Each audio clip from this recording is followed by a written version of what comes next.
Hello friends, मेरा नाम है डॉक्टर रुचि अग्रवाल और मैं आज अपने हेयर लॉस सीरीज़ के थर्ड वीडियो पर हूँ। पहले वीडियो में मैं आपको बता चुकी हूँ नॉर्मल हेयर साइकिल और नॉर्मल हेयर लॉस क्या होता है। सेकेंड वीडियो में मैंने आपको टाइप्स ऑफ हेयर लॉस और main causes of hair loss के बारे में बताया है।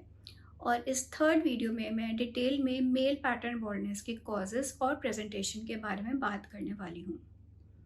तो चलिए जानते हैं मेल पैटर्न बॉल्डनेस क्या होती है। मेल पैटर्न बॉल्डनेस जैसे कि नाम से ही पता चलता है केवल मेल्स में होती है, एक पर्टिकुलर पैटर्न को फॉलो करती है और ये बॉल्डनेस को लीड करती है। मतलब इसके कारण गंजापन आ जाता है, यानी कि जो बाल चले जाते हैं वो परमानेंटली लॉस हो सकते हैं। तो ये किन लोगों में देखा जाता है? ये किसी भी मेल में पाया जा सकता है जो प्यूबर्टी की एज को क्रॉस कर चुका हो।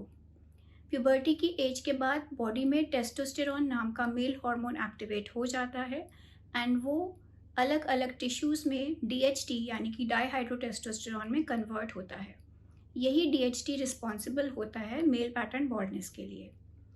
तो प्यूबर्टी के बाद कुछ परसेंटेज ऑफ लोगों में बहुत जल्दी इसकी शुरुआत हो जाती है, पर इसकी जो ज़्यादा कॉमन एज है वो मिडिल एज है। आजकल 20 टू 25 एज ग्रुप के बहुत सारे मेल्स भी इससे अफेक्ट हो रहे हैं एंड उसका कारण यह हो सकता है कि अब लोगों का जो स्ट्रेस है और जो लाइफस्टाइल है वो पहले के मुकाबले काफ़ी चेंज हो गया है। आजकल के यंगस्टर्स को बहुत ज़्यादा स्ट्रेस फेस करना पड़ता है, पढ़ाई का स्ट्रेस, करियर का stress and may be peer pressure, लोगों में अच्छे दिखने का स्ट्रेस, सबसे ज़्यादा सोशली सैवी रहने का स्ट्रेस एंड उसके अलावा जो हमारा लाइफस्टाइल है पहले के मुकाबले काफ़ी चेंज हो गया है। लोग अक्सर लेट नाइट्स तक जगे रहते हैं, अपने सोशल मीडिया पे लगे रहते हैं, टाइम पास करते रहते हैं, पर रात को सोते देर से हैं। कई बार नींद पूरी नहीं कर पाते या देर से उठते हैं, सुबह एक्सरसाइज नहीं कर पाते और ब्रेकफास्ट स्किप कर देते हैं। तो इस तरह के जो लाइफस्टाइल के जो हमारे पैटर्न्स हैं वो भी कहीं ना कहीं एक एडिशनल स्ट्रेस क्रिएट करते हैं एंड मेल पैटर्न बॉल्डनेस को बढ़ा सकते हैं। और जब एक बार बाल जाने लगते हैं तो यह अपने आप में एक स्ट्रेस का कॉज हो जाता है। तो इस तरह से एक विशियस साइकिल बन जाती है। जेनेटिक्स इसमें काफ़ी मेजर रोल प्ले करती है एंड अगर फैमिली हिस्ट्री हो तो काफ़ी ज़्यादा चांसेस बढ़ जाते हैं कि आपको भी मेल पैटर्न बॉल्डनेस हो सकता है। तो अब हम बात करते हैं कि किस तरह से डीएचटी आपके हेयर फॉलिकल्स को ख़त्म कर रहा होता है। तो ये जो डीएचटी नाम का हार्मोन है ये मेल्स की बॉडी में बाकी जो भी बाल होते हैं जो प्यूबर्टी के बाद प्रोमिनेंट होते हैं, जैसे moustache hair, beard hair, armpits, pubic and बाकी जो भी बॉडी के हेयर हैं, उनको वो मोटा और स्ट्रॉन्ग बनाता है। पर यही डीएचटी आपके स्कैल्प के हेयर, जिस एरिया में मेल पैटर्न बॉल्डनेस अफेक्ट करता है, वहाँ के बालों को कमज़ोर, पतला और धीरे धीरे गायब कर देता है। इस प्रोसेस को मिनिएचराइजेशन ऑफ हेयर फॉलिकल कहते हैं। तो जो डीएचटी है वो अफेक्टेड एरिया के हेयर फॉलिकल्स को ग्रेजुअली कमज़ोर करने लगता है। होता क्या है कि जो हेयर फॉलिकल है हर बार जब वो अपनी नेक्स्ट ग्रोथ साइकिल में जाता है तो वो ग्रोथ साइकिल छोटी हो जाती है। नॉर्मली ग्रोथ साइकिल जैसे मैंने अपने पहले वीडियो में बताया 2 to 6 ईयर्स की होती है, पर अगर डीएचटी के इफ़ेक्ट से आपके फॉलिकल्स अफेक्टेड हैं तो ये ग्रोथ साइकिल 6 to 8 मंथ्स की ही रह जाती है, यानी कि आपका बाल कम देर के लिए उग रहा है। फिर जो नंबर ऑफ सेल्स हैं जो एक हेयर फॉलिकल को बनाते हैं जिससे वो बाल उग के आए, वो नंबर ऑफ सेल्स भी कम हो जाते हैं, यानी कि बाल छोटा और बारीक उग रहा है। तो हर बार जब भी ये नेक्स्ट ग्रोथ साइकिल में बाल जा रहा है तो ये धीरे धीरे कमज़ोर बाल जा रहा है एंड एक ऐसी स्थिति आती है जब ये बाल उगना ही बंद कर देता है। तो ये एक ग्रेजुअल प्रोसेस है। तो इसमें जितने भी आपके फॉलिकल्स उस वक्त अफेक्टेड हैं उतना ही आपको उस वक्त बॉल्डनेस आएगी।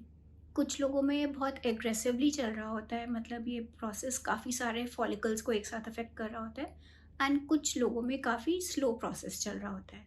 अब हम बात करते हैं पैटर्न की। क्या पैटर्न है जो मेल पैटर्न बॉल्डनेस के लोग देखेंगे अपने सर पे? तो मेल पैटर्न बॉल्डनेस की एक ग्रेडिंग है जिसे हैमिल्टन नॉरवुड ग्रेडिंग कहा जाता है। इसमें 7 स्टेजेस हैं। ग्रेड 1 जो आमतौर पे एक normal 17 to 18 year old boy में देखी जाएगी कि बाल हल्के से टेम्पल्स पे ज़रा से पीछे एंड बाकी हेयरलाइन नॉर्मल है, सर में बाल नॉर्मल है। तो ये तो नॉर्मल भी कहा जा सकता है। ग्रेड 1 को हम मेल पैटर्न बॉल्डनेस नहीं कहते। Grade 2 onwards male pattern baldness कहते हैं। तो ग्रेड 2 में थोड़े थोड़े बाल कम हो रहे होते हैं, थोड़े टेम्पल्स से, थोड़े थोड़े सर से, यहाँ से।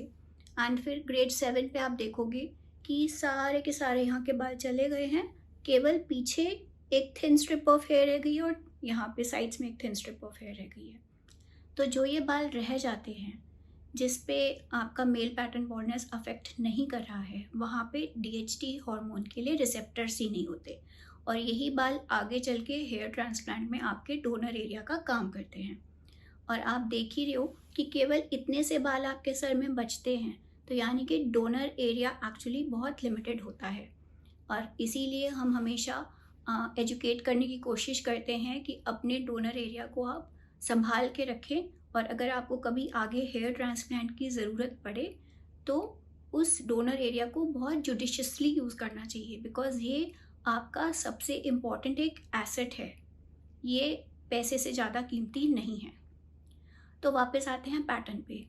तो किस तरह से ये पैटर्न आपको दिखेगा? तो आपको हो सकता है कि केवल टेम्पल्स पे शुरू में रिसेशन दिखे, हो सकता है आपकी हेयर लाइन ही पूरी पीछे जा रही हो सकता है आपको डिफ्यूज़ इस एरिया में थिनिंग दिख रही हो और पीछे के बाल आपके ठीक दिख रहे हों, और हो सकता है आपके यहाँ क्राउन एरिया में थिनिंग दिखने लगे। तो ये अलग अलग तरह से प्रेजेंट कर सकता है। तो अब हम बात करते हैं मैनेजमेंट की, कि मेल पैटर्न बॉल्डनेस को कैसे मैनेज करना होता है। तो इसमें 3 तरह की चीज़ें हैं। फर्स्ट है lifestyle management, second medical management और third surgical management. Lifestyle management में आपको कोशिश करना है कि आप हेल्दी से हेल्दी डाइट पे फोकस करें, घर का खाना खाएं और घर के खाने में भी fresh fruits, salads, nuts, seeds ये सब ज़रूर अपने डाइट में लें। अगर आप नॉनवेज हैं तो आप एग्स, फिश ये सब भी अपनी डाइट में ले सकते हो। कोशिश करो कि सुबह टाइम से उठो और ब्रेकफास्ट ज़रूर लो। ब्रेकफास्ट आपके पूरे दिन का सबसे इम्पॉर्टेंट मील होता है। सेकंड, मैं ये कहना चाहूँगी कि अपनी नींद आप ठीक से लें, नींद पूरी लें और नींद को रात के वक्त ही पूरा करने की कोशिश करें। तीसरा, एक्सरसाइज ज़रूर करें, क्योंकि एक्सरसाइज से पूरी बॉडी में सर्कुलेशन अच्छा होता है और पूरी बॉडी में न्यूट्रिएंट्स अच्छे से पहुँच पाते हैं। एंड चौथा, आप अगर आपको किसी भी कारण से स्ट्रेस है तो उस स्ट्रेस को कोप करना सीखें। कुछ मेडिटेशन, ब्रीदिंग एक्सरसाइजेस और अपने एटीट्यूड को थोड़ा सा पॉजिटिव रख के स्ट्रेस को कोप करें। फिर एक और इम्पॉर्टेंट चीज़ जो मैं यहाँ पे मेंशन करना चाहूँगी वो ये है कि अगर किसी को early onset male pattern baldness है, यानी कि 35 ईयर से कम एज में जिन लोगों को मेल पैटर्न बॉल्डनेस शुरू हो जाता है, उसमें कुछ स्टडीज़ में पाया गया है कि उन लोगों में हार्ट डिजीज़ेस, हाइपरटेंशन और हाइपर कोलेस्ट्रोलीमिया, यानी कि हार्ट डिजीज़ेस के अलावा आपको हायर ब्लड प्रेशर या आपका जो लिपिड प्रोफाइल है, कोलेस्ट्रॉल लेवल्स हैं, वो सब भी बढ़े हुए हो सकते हैं। तो क्योंकि ये साइंटिफिकली पाया गया है कि ये सब चीज़ें भी मेल पैटर्न बॉल्डनेस के साथ एसोसिएटेड हैं, तो इसीलिए लाइफस्टाइल मैनेजमेंट और इम्पॉर्टेंट हो जाता है। तो चलिए बात करते हैं मेडिकल मैनेजमेंट पे। मेडिकल मैनेजमेंट में 3 चीज़ें हैं। एक है आपकी लगाने की दवाइयाँ, यानी कि टॉपिकल मेडिसिन्स, सेकंड है आपकी ओरल मेडिसिन्स और थर्ड है आपके ट्रीटमेंट्स जैसे कि जो आप क्लिनिक पे आके कराओगे, डॉक्टर के पास जाके कराओगे। तो पहले बात करते हैं ओरल मेडिसिन्स की। ओरल मेडिसिन में भी 2 तरह की दवाइयाँ हैं, एक हैं सप्लीमेंट्स और दूसरा है आपकी फिनेस्ट्राइड। तो सप्लीमेंट्स का अपना रोल है, सप्लीमेंट्स भी काफ़ी हद तक मदद करते हैं। सप्लीमेंट्स में हम आपको multivitamins, multi minerals, antioxidants, omega 3 and थोड़ा एक्स्ट्रा प्रोटीन ये सब एडवाइस करते हैं। इसके अलावा कुछ हर्बल DHT ब्लॉकर्स होते हैं जिनका भी रोल कुछ हद तक प्रूवन है, जिसमें हम सापामेटो एक्सट्रैक्ट हो गया, आपका ग्रीन टी एक्सट्रैक्ट हो गया, या फिर fenugreek seed oil, pumpkin seed oil और स्टिंगिंग नेटल रूट एक्सट्रैक्ट, ये सब कुछ हद तक हेल्पफुल हैं और हम कोशिश करते हैं कि सप्लीमेंट से ही आपका हेयर फॉल कुछ हद तक स्टेबलाइज हो जाए और हमें फिनेस्ट्राइड पे ना जाना पड़े। अगर फिनेस्ट्राइड पे हम जाते हैं तो फिनेस्ट्राइड की जो रिकमेंडेड डोज है, जो यूएस एफडीए वाली प्रूवन डोज है, वो है 1 mg पर डे। बट जैसे एक ही जूता सबके पैर में फिट नहीं होता, वैसे ही यही डोज सबको देनी ज़रूरी नहीं होती। कई बार तो हम इसके बिना ही मैनेजमेंट करने की कोशिश करते हैं, और अगर हमें ये देना ही पड़ता है तो हम कोशिश करते हैं कि लो डोज से स्टार्ट करें। लो डोज जैसे कि 0.5 mg ऑन ऑल्टरनेट डेज या फिर 1 mg ऑन ऑल्टरनेट डेज। इस पे भी काफ़ी लोगों में कंट्रोल आ जाता है। फिनेस्ट्राइड DHT का ब्लॉकर है। बेसिकली फिनेस्ट्राइड आपका जो टेस्टोस्टेरॉन है उसको डाईहाइड्रोटेस्टोस्टेरॉन में कन्वर्ट होने से रोकती है। तो ये आपके फॉलिकल के लेवल पे ही काम करिए। वहाँ पे 5-अल्फा रिडक्टेज नाम की एक एंजाइम है जो टेस्टोस्टेरॉन को DHT में कन्वर्ट करती है, तो ये 5-अल्फा रिडक्टेज ब्लॉकर है। तो ये काफ़ी इफ़ेक्टिव मेडिसिन है, पर इसको संभल के यूज़ करना चाहिए। इसको सेल्फ ट्रीटमेंट कभी भी नहीं करना चाहिए। एंड इसमें कुछ लोगों में, कुछ माइनर परसेंटेज ऑफ लोगों में कुछ सेक्सुअल साइड इफ़ेक्ट्स ये कर सकती है, इसीलिए हमेशा संभल के यूज़ करना चाहिए। फिर हम आते हैं लगाने की दवाइयों पे। लगाने की दवाइयों में जो टेस्टेड प्रूवन दवाई है, जो पिछले 35-36 सालों से दी जा रही है, वो है मिनॉक्सिडिल। तो मिनॉक्सिडिल बेसिकली काम कैसे करती है? मिनॉक्सिडिल आपके हेयर फॉलिकल्स में पेनिट्रेट करके उस एरिया में ब्लड सर्कुलेशन इम्प्रूव करती है।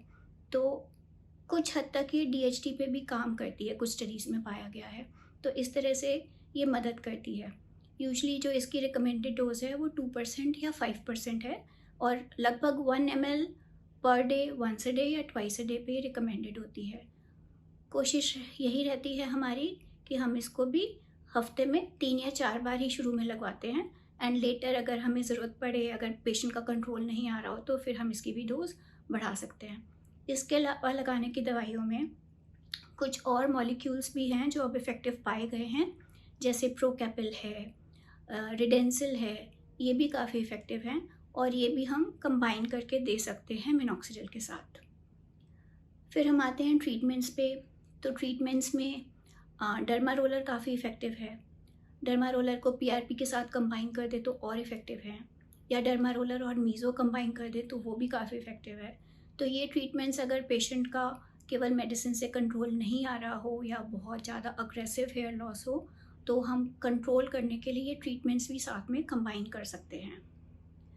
इसके अलावा सर्जिकल मैनेजमेंट पे अगर बात करें तो नेचुरल हेयर ट्रांसप्लांट है, सिंथेटिक हेयर इम्प्लांट है, और कुछ लोगों में अगर बहुत ज़्यादा हाई ग्रेड बॉल्डनेस है तो वो हेयर पैच का भी यूज़ कर सकते हैं। इन सब पे डिटेल्ड वीडियोस हमारे चैनल पे ऑलरेडी हैं और इनका लिंक हम डिस्क्रिप्शन में दे रहे हैं। अगर आपके कोई भी क्वेश्चंस या कमेंट्स हैं तो कमेंट सेक्शन में ज़रूर मेंशन कीजिए। अपने फ्रेंड्स के साथ ये वीडियो ज़रूर शेयर कीजिए, एंड नेक्स्ट वीडियो तक के लिए keep saying to yourself that I love my self.